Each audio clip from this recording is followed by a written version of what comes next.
It's really important in surfing to structure your pop-up. Know how you're getting to your feet.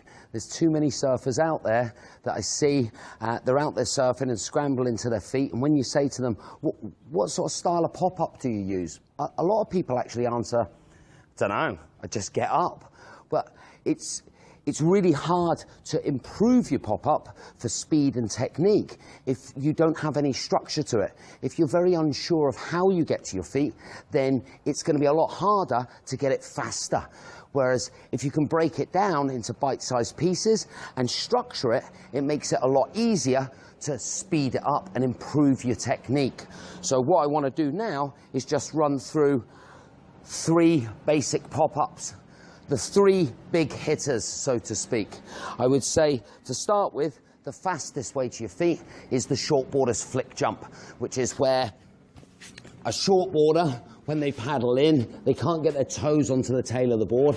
So as they paddle in and the hands go flat on the deck of the board underneath their armpits, they'll flick down with their legs. And it's this little jolt of the legs that creates leverage. And it's a combination of this leverage and upper body strength that they use to pop themselves to their feet.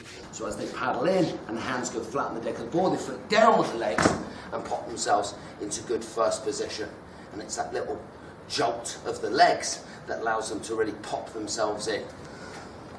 Anyone riding a bigger board where you can actually engage the toes onto the tail of the board and you don't want to be flicking your knees off of a hard deck is what you call a longboarder's pop-up, which is where when a longboarder would paddle in, the best way for them to get to their feet would be as their hands go flat on the deck of the board, they engage their toes onto the tail and they create a space. And it's this space that they jump through. And as they paddle in and they'll go hands, toes, and pop themselves into a good first position. I'll show you what my toes are doing, just so you can see it. As they paddle in, it's hands and toes, and pop themselves into a good first position. The fastest way to your feet that isn't jumping is what I know Australians call the chicken wing. I simply call it back foot, front foot. And it's where, as you paddle in, as you feel you've caught your wave, take your hands, put them in the same place, flatten the deck of your board underneath your armpits, and you take your back foot and you bring it up by your knee. You have to be careful not to bring the back foot too far forward, or you'll run yourself off the front of the board, or bringing it not far enough onto the tail, causing the board to stall as you're trying to get up. You want to paddle in and bring that back foot right up by the other knee. And as it makes contact with the knee, you run yourself into first position. But like I say, they're probably your 3 big hitters as far as pop-up technique. If you're unsure if you pop up, have a go at it and see if you feel like you're using a little jolt with the legs, or whether you are engaging your toes onto the tail, where you find you are getting up more back foot, front foot. But either way, you want to structure it, because once you structure it, you can look at improving it and making it faster.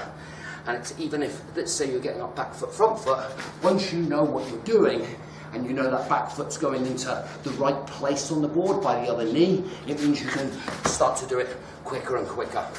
So to start with, it might be quite a sort of slow and up, but as you practice it more and more, you can start to really improve your technique, especially on land, by practicing good technique of back foot, front foot. If you're using a hands-toes jump, the same thing. You could be thinking to yourself, right, as I paddle in, start to engage the toes so they're already into position. So I know what I'm about to do with my pop-up technique, allowing me to do it faster. And like I say, if you're using a shortboarder's pop-up, whereas they paddle in, flicking the legs down, you can really start to work on creating more leverage with that little flick of the legs. But again, it's structuring your pop-up so you can start to improve it, both speed and technique.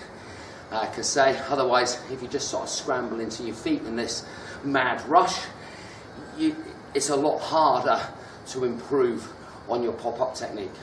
Hope that all made sense. Get practicing. Go on. Get some more pop-ups. Boom. Structure it. It'll do you the world of good.